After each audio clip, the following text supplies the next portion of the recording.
Third, the last method of manufacturing or producing a metal matrix composite is going to be insert fabrication technique. Insert fabrication technique. This is going to be another one. Generally, how many methods of classification? I mean, how many methods of fabrication MMC? One is solid state, one is liquid state, one more is going to be vapor deposition, and the fourth one is going to be insert fabrication technique. See, this was very simple. This method is going to be very simple. Now we can see this. There is a chamber here, the orange color. There is a chamber. We're going to call as crucible, crucible, right? We're going to call as whatever the orange color we can see here. That is going to called as crucible, right? And there is an what are the blue color circles we are seeing? There is going to be induction coil. You know what is the function of induction coil? Induction coil will go to gives the temperature or gives the increasation of temperature just like your electric stove, right? And initial alloy in a solid state, the unidirectional solidification of MMC. These were the major parts. I will tell exactly how it's going to be work. See here, whatever the orange color, this orange color is going to be moving always in the downward direction. When it's going to move, I will tell. See, what are the first initial alloy in a solid state? Alloy is nothing but we know that the combination of two or more metals. That is going to be alloy. See, it is going to be in the form of powder. It is going to be in the form of powder. When this alloy is making contact with this molten alloy. See, alloy is going to be coming from the top, and when the induction coil, if this alloy reaches to induction coil on the surface of induction coil, then whatever this alloy starts to melt, what are the alloy starts to melt. It means that the temperature at this point should be equal to the melting temperature of an alloy, right? That was the thing. Then what happens if this orange color crucible starts to move downward? When this crucible starts to move downward, the induction coil starts to move upward.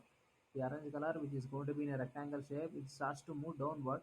Then this induction coil starts to move upward.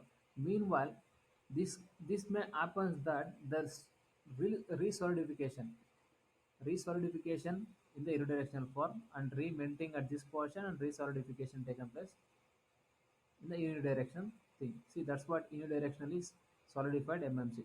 Here we can obtain the particulate or alloy in the powder form at this portion.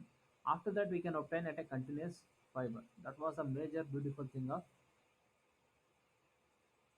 this in-suit fabrication.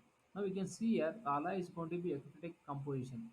See, we know what is the different types of carbon content of a metal and what exactly is going to call as. That's why epiphytic composition. Okay. Then there is a distance between the fibers d determined by the solidification speed v according to the formula d square is proportional to v or approximately equal to v. See here d diameter of fiber. Whatever the lines we are seeing here, what are the lines? What is distance from one line to one line, that is going to be called as diameter of an fiber, right? Then v is nothing but speed. What speed we are moving this one? At what speed the induction coiling move up the upward, whereas crucible moving downward. That is going to be thing. If you want to if the speed increases, what happens? The diameter of also is going to be increases. That was the thing.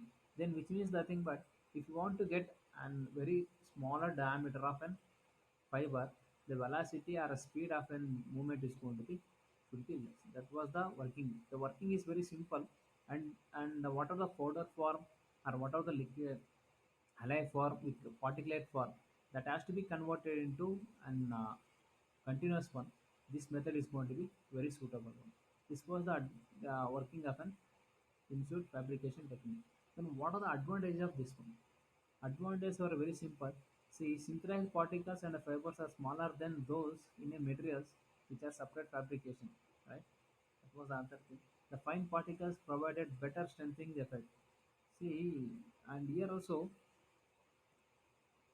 fine particles can be obtained since there is no wires, there is no porosity. That's why we can obtain high strengthening effect. The fabrication provides more homogeneous distribution. See here, since the here alloy which is already a mixture, in the form of homogeneous, then it is going to be starts melting again. Again, it's going to be purely homogeneous. At last, after solidification, also we can able to obtain homogeneous material, right? Then bonding between particles is going to be very super bonding because melting. Then it's going to be solidification, again refrimenting, resolidification, which means that the bonding or adhesive bonding between particle to particles is going to be very high. Equipment and technology in suit MNCs are less expensive. This was the another advantage. Then what are disadvantage of this one? See, disadvantage is going to be choose of phases, that is fibers, and the matrix limited by thermodynamic ability, which means that we're supposed to choose in the form that the matrix and the fiber should be melt, and if you choose